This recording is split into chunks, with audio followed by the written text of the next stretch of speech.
حدیث رسول لایا ہوں، میں مدینے کے پھول لایا ہوں، میں حدیث رسول لایا ہوں، میں حدیث رسول لایا ہوں۔ الحمدللہ رب العالمین والصلاة والسلام علی سید الانبیاء والمرسلین، اما بعد فاعوذ باللہ من الشیطان الرجیم، بسم اللہ الرحمن الرحیم۔ الصلاة والسلام علیک یا رسول اللہ وعلی آلک واصحابک یا حبیب اللہ، الصلاة والسلام علیک یا نبی اللہ وعلی آلک واصحابک یا نور اللہ۔ مدنی چینل کے ناظرین، الحمدللہ عز و جل سلسلہ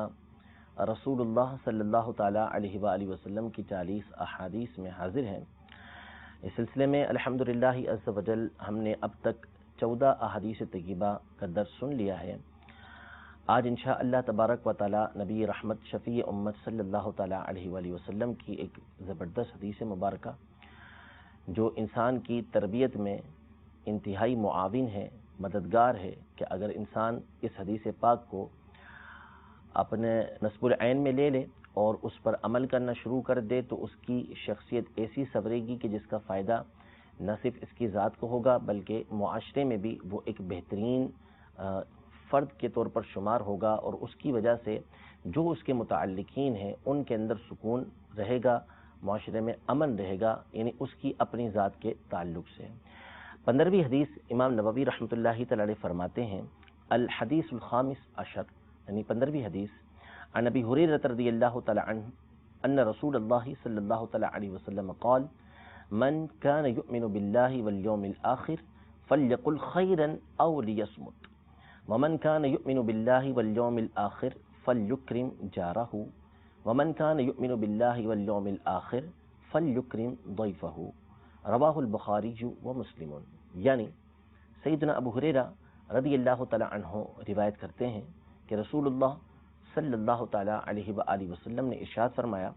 جو اللہ اور آخرت کے دن پر ایمان لاتا ہے اسے چاہیے کہ بھلائی والی بات کہے یا پھر خاموش رہے، اور جو اللہ اور آخرت کے دن پر ایمان لاتا ہے اسے چاہیے کہ اپنے پڑوسی کا اکرام کرے، اس کی عزت کرے،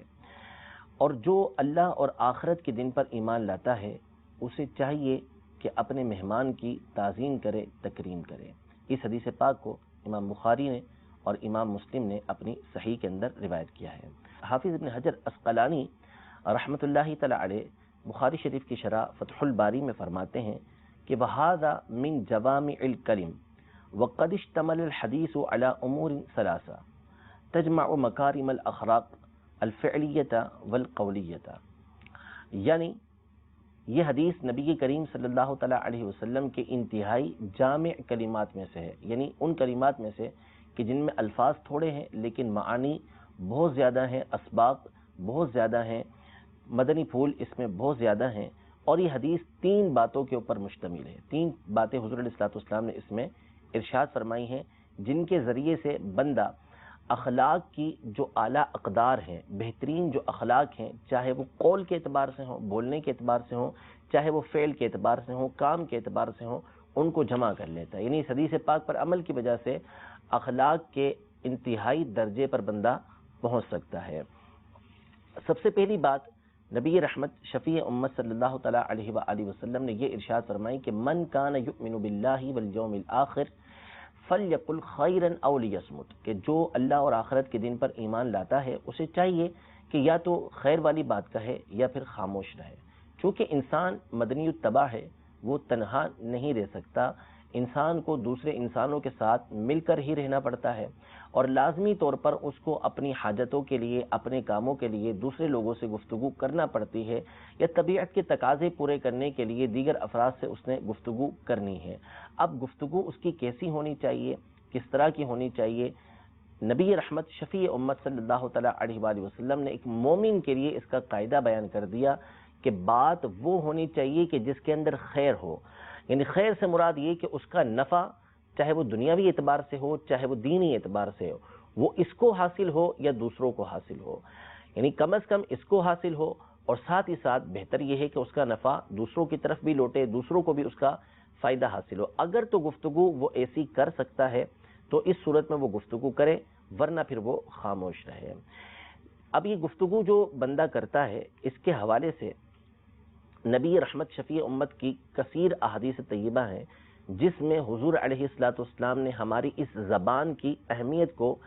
بیان کیا ہے کہ یہ زبان کس قدر اہمیت کی حامل ہے۔ ایک حدیث پاک سماعت فرمائیے۔ امام احمد اپنی مسند میں سیدنا انس رضی اللہ تعالی عنہ سے روایت کرتے ہیں کہ نبی کریم صلی اللہ تعالی علیہ وسلم نے ارشاد فرمایا، لا یستقیم ایمان عبد حتی یستقیم قلبہ ولا یستقیم قلبہ حتی یستقیم لسانہ، یعنی کسی بندے کا ایمان اس وقت تک مستقیم نہیں رہتا، استقامت پذیر نہیں رہتا، جب تک کہ اس کا دل مستقیم نہ ہو۔ یعنی جو ایمان کا مقام ہے وہ دل ہے، دل کے اندر ایمان کا ہونا یہ ضروری ہے، اور دل اسی وقت مستقیم رہتا ہے، استقامت والا رہتا ہے جب اس کی زبان مستقیم رہے۔ یعنی اگر زبان پسلی تو زبان کے پھسلنے کی وجہ سے ہو سکتا ہے کہ اس کا دل پھسلے، اور دل پھسلنے کی وجہ سے اس کا ایمان ہی سلامت نہ رہے، ایمان کے اندر کسی طرح کی کمزوری آ جائے، ایمان میں کسی طرح کا نقص پیدا ہو جائے۔ اس سے ہمارے سامنے زبان کی اہمیت نبی کریم صلی اللہ تعالیٰ علیہ وآلہ وسلم نے بیان فرمائی۔ ایک اور حدیث مبارکہ جسے امام طبرانی نے حضرت انس رضی اللہ تعالیٰ عنہ سے روایت کیا کہ نبی کریم صلی اللہ تعالیٰ علیہ وسلم نے ارشاد فرمایا کہ لا یبلغ عبد حقیقت الایمان حتی یخزن من لسانہ، یعنی بندہ اس وقت تک ایمان کی حقیقت کو نہیں پہنچ سکتا جب تک کہ اپنی زبان کا وہ ذخیرہ نہ کرے، خزانہ نہ کرے۔ یہاں پر یخزن کے الفاظ استعمال ہوئے ہیں، جس کا مطلب ہوتا ہے کسی چیز کو جمع کر لینا، اکٹھا کر لینا کسی چیز کو، جیسے خزانہ ہوتا ہے، عربی میں اس کو خزانہ بولتے ہیں، تو اکٹھا کر لینا، جمع کر لینا۔ اس کا مطلب یہ ہے کہ اپنی زبان کو بعض چیزوں سے وہ روک کے رکھے، یعنی وہ کلام کہ جس میں کسی طرح کی کوئی خیر نہ ہو، کسی طرح کی کوئی بھلائی نہ ہو، اس کلام سے اپنی زبان کو روک کے رکھے۔ یعنی بندہ ایمان کی حقیقت کو، ایمان کے اعلیٰ رتبے کو اسی وقت پہنچتا ہے جب کہ اپنی زبان سے خیر کہے، اور کچھ کہنے کا اس کو دل چاہتا ہے، لیکن اس میں کسی طرح کی کوئی بھلائی نہیں، نہ دنیا کی بھلائی، نہ آخرت کی بھلائی، نہ اپنی بھلائی، نہ دوسروں کی بھلائی، تو پھر اس میں اپنی زبان میں اس کو ذخیرہ کر لیتا ہے، یعنی خاموش ہو جاتا ہے، کچھ بولتا نہیں ہے۔ اگر بندہ ایسی حالت اپنی پیدا کر لے تو ایسا شخص ایمان کے اعلیٰ رتبے کو پہنچ سکتا ہے۔ نبی رحمت شفیع امت صلی اللہ تعالیٰ علیہ وآلہ وسلم نے کئی اور احادیث طیبہ کے اندر بھی اس کی ترغیب دلائی ہے، اور ہمارے مدنی ماحول میں الحمدللہ عز و جل اس حوالے سے بہت زیادہ ترغیب دی جاتی ہے، اور ہمارے یہاں اس کو قفل مدینہ کہا جاتا ہے، یعنی مدینے کا تالا۔ مطلب یہ کہ اپنی زبان پر مدینے کا تالا لگائیں، یعنی ایسا تالا لگائیں کہ اس سے صرف اور صرف خیر نکلے، بھلائی والی باتیں نکلیں، کہ جس کے ذریعے سے اپنی ذات کو یا دوسرے لوگوں کو فائدہ حاصل ہوتا ہو، فضول کلام اس سے نہ نکلے۔ نبی رحمت شفیع امت صلی اللہ تعالیٰ علیہ وسلم کی ایک اور جامع حدیث کے اندر یہ الفاظ ہیں کہ من حسن اسلام المرء ترکہ ما لا یعنیہ، یعنی آدمی کے بہترین اسلام میں سے یہ ہے کہ جو چیز اس کے لیے لا یعنی ہو، غیر مفید ہو، فائدے مند نہ ہو، وہ اس کو چھوڑ دے۔ اب وہ چاہے کلام ہو، چاہے اس کے افعال ہوں، اس کو وہ چھوڑ دے گا تو اس کا اسلام بہترین ہو جائے گا۔ اور اس حدیث پر تفصیل کے ساتھ کلام ہم اپنے پچھلے سلسلوں کے اندر کر چکے ہیں۔ قرآن پاک کے اندر بھی اللہ تبارک و تعالی نے اچھی گفتگو کے حوالے سے اشارہ فرمایا، اور بندے کو زبان کے قابو رکھنے کے حوالے سے بھی اللہ تبارک و تعالی نے ذکر فرمایا، کہ جس سے ہمیں معلوم ہوتا ہے کہ اللہ تبارک و تعالی کے قرآن میں بھی اس بات کا حکم ہے کہ ہم اپنی زبان کو سنبھال کے رکھیں۔ قرآن پاک میں اللہ تبارک و تعالی سورہ قاف میں ارشاد فرماتا ہے کہ ما یلفظ من قول الا لدیہ رقیب عتید، یعنی آدمی کوئی گفتگو نہیں کرتا، کوئی بات اپنے منہ سے نہیں نکالتا، مگر یہ کہ اس کے پاس ایک نگہبان تیار ہوتا ہے جو اس کی بات کو لکھتا رہتا ہے۔ یعنی اس بات کو بیان فرما کر یہ ارشاد فرما دیا گویا کہ آدمی جو بول رہا ہے اس پر توجہ رکھے کہ وہ بول کیا رہا ہے، کیونکہ اس کی بات کو لکھا جا رہا ہے، اس کی بات کو نوٹ کیا جا رہا ہے، اور اللہ تبارک و تعالیٰ کی بارگاہ میں کل اس نے حساب دینا ہوگا۔ اور بندہ بعض اوقات بات کرتا ہے کہ جس کا کوئی نہ کوئی فائدہ ہوتا ہے۔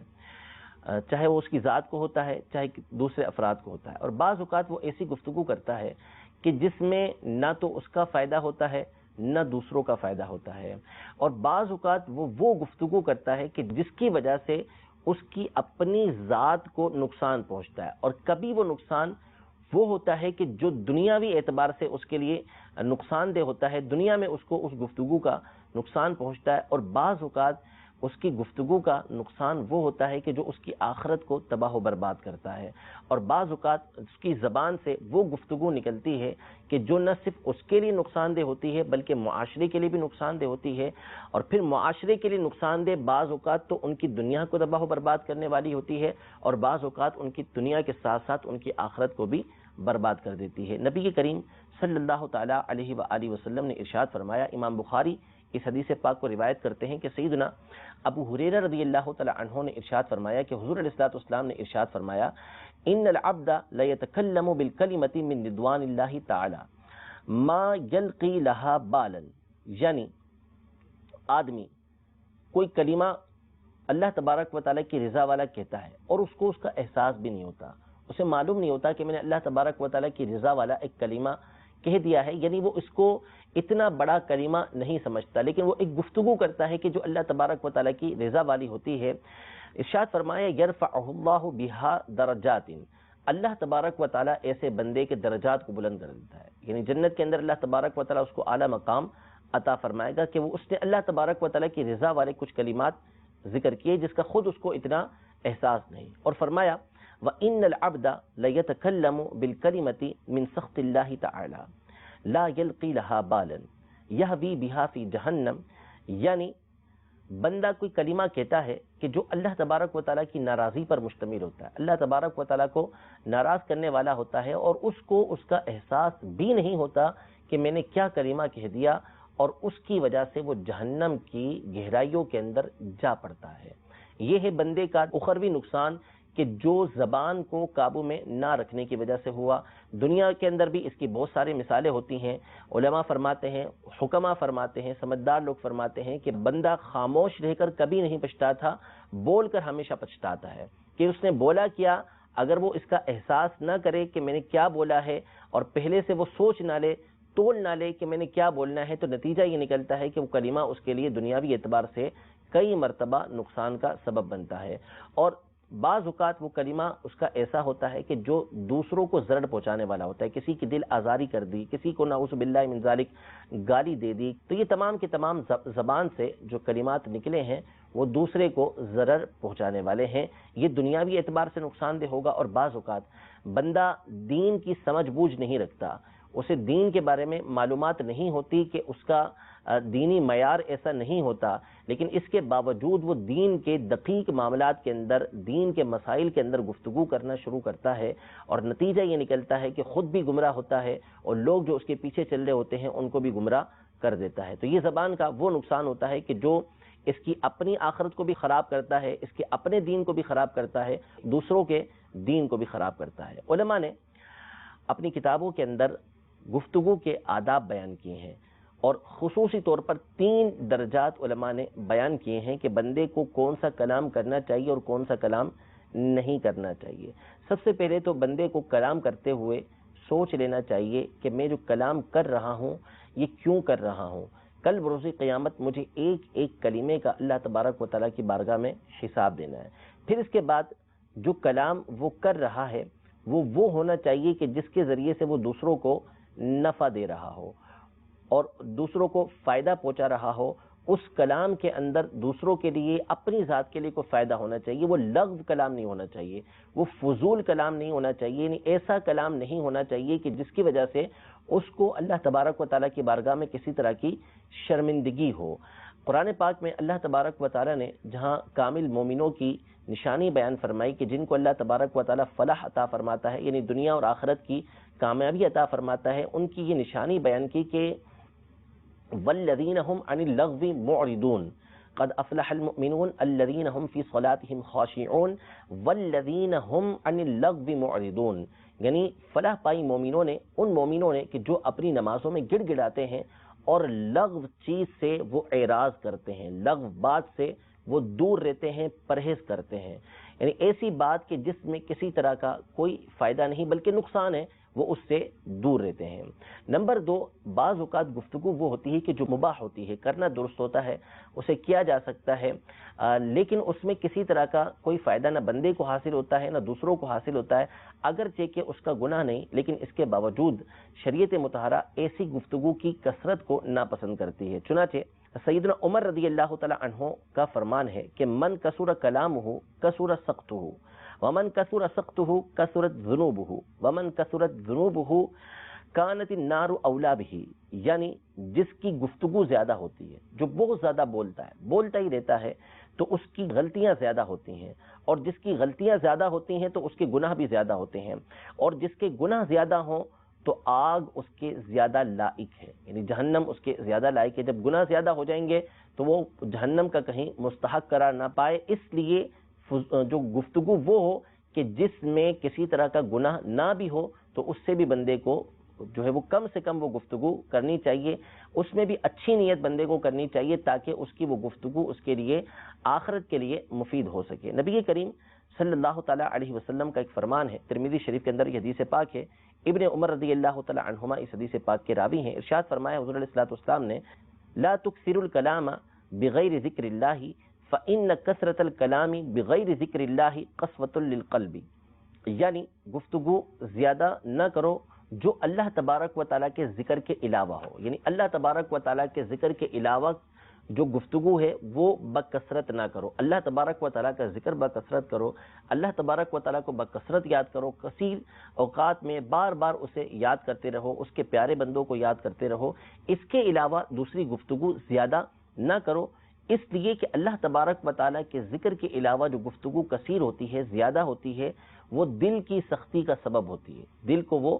سخت کرتی ہے، اور فرمایا وَإِنَّ أَبْعَدَ النَّاسِ مِنَ اللَّهِ الْقَلْبُ الْقَاسِي، جو گفتگو بندے کے دل کو سخت کرنے کا سبب ہے، جب بندے کا دل سخت ہو جاتا ہے تو فرمایا اللہ تبارک و تعالیٰ کی بارگاہ میں لوگوں میں سب سے زیادہ دور وہ شخص ہے کہ جس کا دل سخت ہے، جس کا دل سخت ہے وہ اللہ تبارک و تعالیٰ کی بارگاہ سے بہت دور ہے۔ لہذا کثرت کلام یہ بندے کے دل کی سختی کا سبب بنتی ہے، اور دل کی سختی اللہ تبارک و تعالیٰ کی بارگاہ سے دور کرتی ہے۔ البتہ گفتگو کبھی واجب ہوتی ہے، کرنا ضروری ہوتی ہے، اگر نہیں کریں گے تو اس صورت میں گناہگار ہوں گے۔ وہ گفتگو وہ کلام کیا ہے؟ نمبر 1 سب سے بڑھ کر تو امر بالمعروف والنہی عن المنکر ہے، یعنی امر بالمعروف والنہی عن المنکر ہے، یعنی نیکی کا حکم دینا اور برائی سے روکنا، کہ نیکی کا حکم دینا، برائی سے روکنا یہ اچھا کام ہے، مسلمان کے بنیادی منصب میں سے ہے، بنیادی فرائض میں سے ہے کہ وہ دوسرے مسلمانوں کو نیکی کی دعوت دے گا اور انہیں برائی سے روکے گا، یہ ثواب کا کام ہے، اور بعض اوقات یہ کرنا واجب ہوتا ہے۔ اگر بندے کو اس بات کا ظن غالب ہے کہ سامنے والا جو گناہ کے اندر مبتلا ہے، میں اگر اسے سمجھاؤں گا اور میرے سمجھانے کی وجہ سے یہ راہ راست پر آ سکتا ہے، اس گناہ کو چھوڑ سکتا ہے، یہ اس کو ظن غالب ہے، تو اس صورت میں علماء ارشاد فرماتے ہیں کہ اس بندے پر واجب ہوگا، ضروری ہوگا کہ سامنے والے کو سمجھائے۔ جیسے استاد شاگرد کو،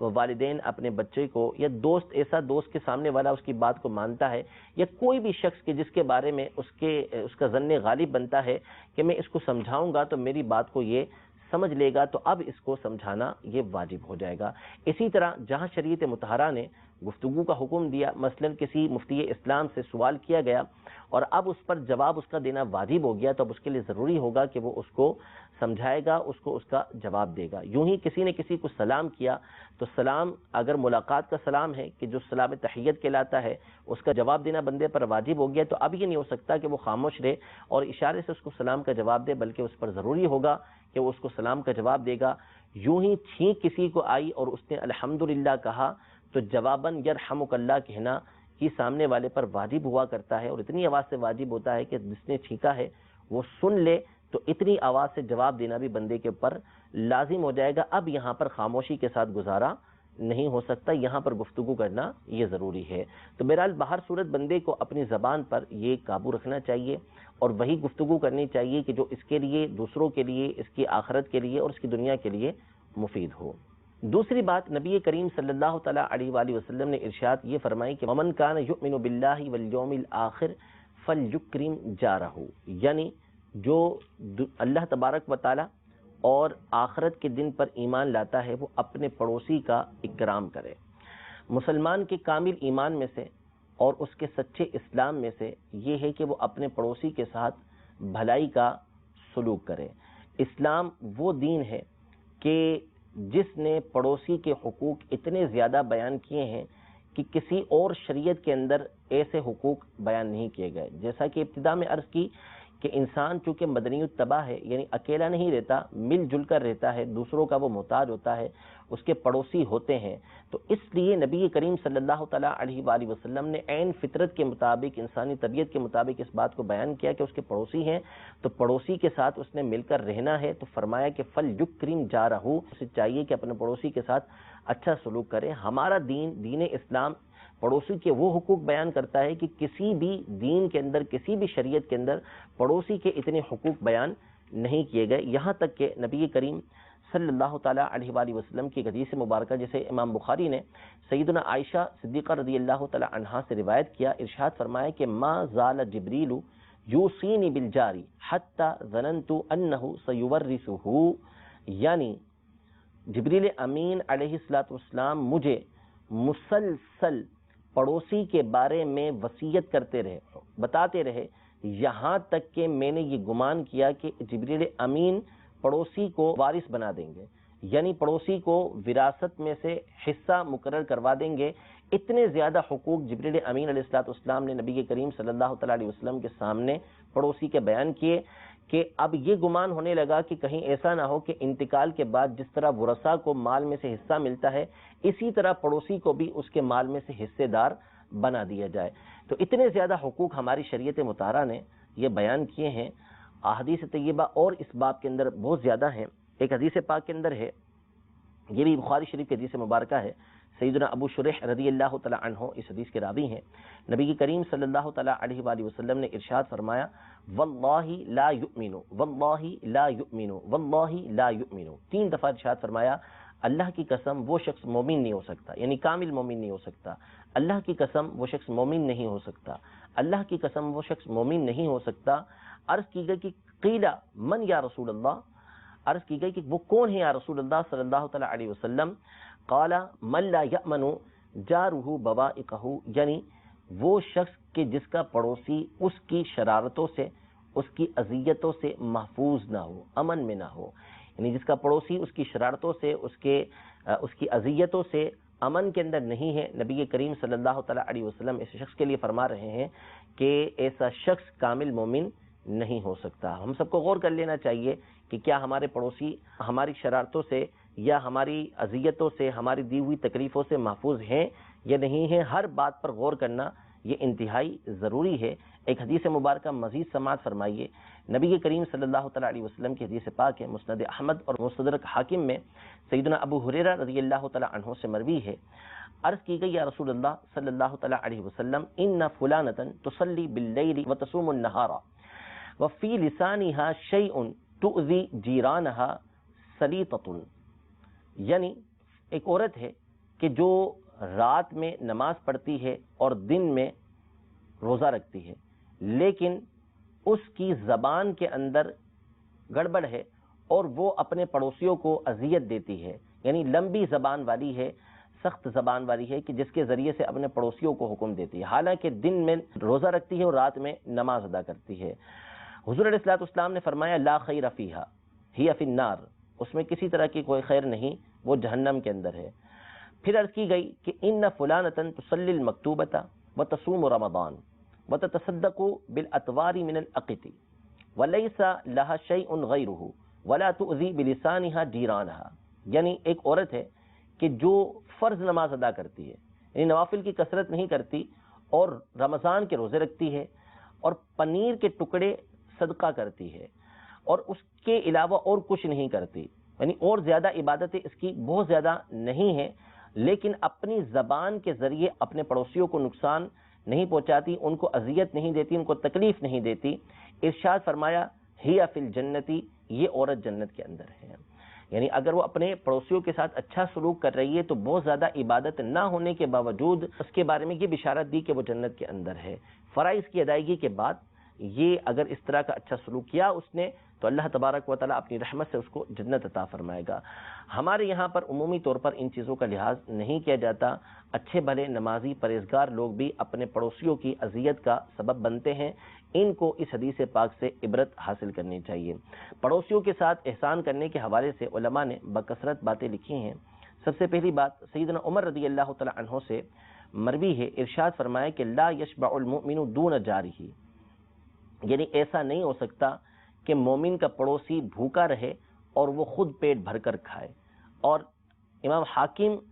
نبی کریم صلی اللہ تعالیٰ علیہ وسلم کی حدیث پاک روایت کرتے ہیں، فرمایا کہ جو شخص مجھ پر ایمان لایا تو ایسا نہیں ہوگا کہ اس کا پڑوسی اس کے جانتے بوجھتے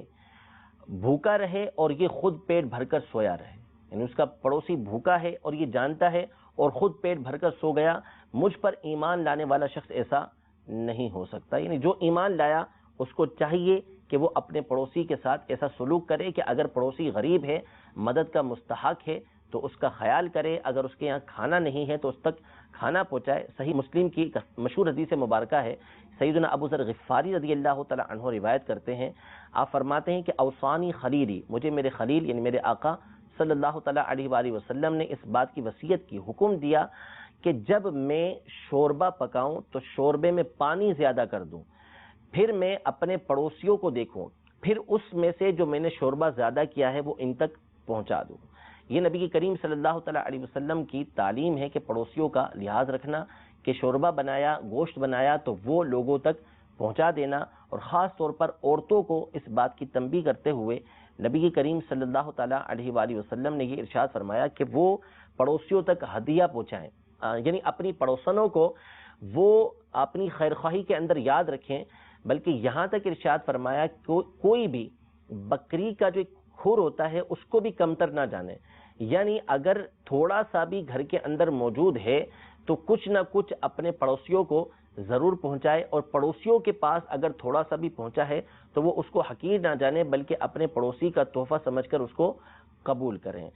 اسی طرح اور بہت ساری احادیث طیبہ میں نبی کریم صلی اللہ تعالیٰ علیہ وآلہ وسلم نے پڑوسی کی اہمیت کو بیان کیا ہے، جس سے ہمارے سامنے پڑوسی کے ساتھ خیرخواہی اور حسن سلوک واضح ہوتا ہے کہ جب ہم پڑوسیوں کے ساتھ حسن سلوک کریں گے تو اس سے ہماری شخصیت نکھرے گی اور معاشرے کے اندر امن آئے گا، اور جیسا کرو گے ویسا بھرو گے۔ اگر ہم اچھا سلوک کریں گے تو اگر ہمارا پڑوسی بد مزاج بھی ہے، برا بھی ہے، تو انشاءاللہ ہمارا حسن سلوک اس کو راہ راست پر لے کر آ جائے گا۔ اس حوالے سے ہمارے اسلاف کے بکثرت واقعات موجود ہیں کہ ان کے حسن سلوک کی وجہ سے کفار پڑوسی بھی ان کے اوپر ایمان لے کر آئے، یعنی ان کے ہاتھوں پر دین اسلام کو قبول کیا۔ آخری بات نبی کریم صلی اللہ تعالیٰ علیہ وآلہ وسلم نے یہ ارشاد فرمائی کہ انسان کے پاس چونکہ اس کے گھر میں مہمان آتے ہیں، اب مہمان کا آنا بعض اوقات انسان کے اوپر گرا گزرتا ہے، لیکن اعلیٰ اخلاقیات میں سے یہ ہے کہ بندہ مہمان کا اکرام کرے، مہمان کی تعظیم کرے اور مہمان کے ساتھ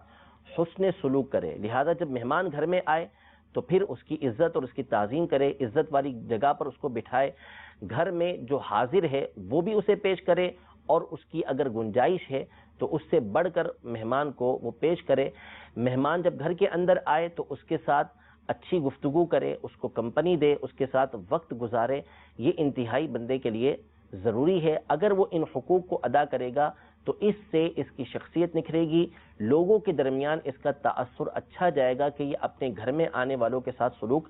اچھا کرتا ہے۔ بندے کو مہمانوں کی کثرت سے گھبرانا نہیں چاہیے۔ کل بروز قیامت جب مہمان کی مہمان نوازی کرنے کی وجہ سے اللہ تبارک و تعالیٰ کی بارگاہ میں وہ اجر دیکھے گا تو پھر وہ تمنا کرے گا کہ کاش دنیا کے اندر میں اچھے انداز میں لوگوں کی مہمان نوازی کرتا۔ اور بعض روایتوں کے مطابق سیدنا ابراہیم خلیل اللہ علی نبینا و علیہ الصلوۃ والسلام کی خصوصیات، آپ کی تعریفات میں سے احادیث طیبہ میں اس بات کو ذکر کیا گیا ہے کہ آپ مہمانوں کی انتہائی تعظیم کرتے اور کبھی بھی بغیر مہمان کے کھانا نہیں کھایا کرتے تھے۔ بعض اوقات میلوں دور جا کر کسی مہمان کو تلاش کر کے لاتے، پھر اس کے ساتھ جا کے کھانا کھایا کرتے تھے۔ نبی کریم صلی اللہ تعالیٰ علیہ وآلہ وسلم کے گھر میں بھی جب مہمان تشریف لاتے تو آپ ان کی تعظیم و تکریم کرتے، گھر کا کھانا ان کو پیش کرتے اس حوالے سے بھی بکثرت واقعات کتابوں کے اندر موجود ہیں۔ رب العزت جل وعلا ہم سب کو اس حدیث پاک کے مطابق عمل کرتے ہوئے اپنی زبان کی حفاظت کرنے کی توفیق عطا فرمائے، اپنے پڑوسیوں کے ساتھ اللہ تبارک و تعالی ہمیں حسن سلوک کرنے کی توفیق عطا فرمائے، اور گھر میں آنے والے مہمانوں کے ساتھ بھی اللہ تبارک و تعالی ہمیں حسن سلوک کرنے کی توفیق عطا فرمائے۔ آمین بجاہ النبی الامین صلی اللہ تعالی علیہ وآلہ وسلم۔ حدیث رسول لایا ہوں، میں مدینے کے پھول لایا ہوں، میں حدیث رسول لایا ہوں، میں حدیث رسول لایا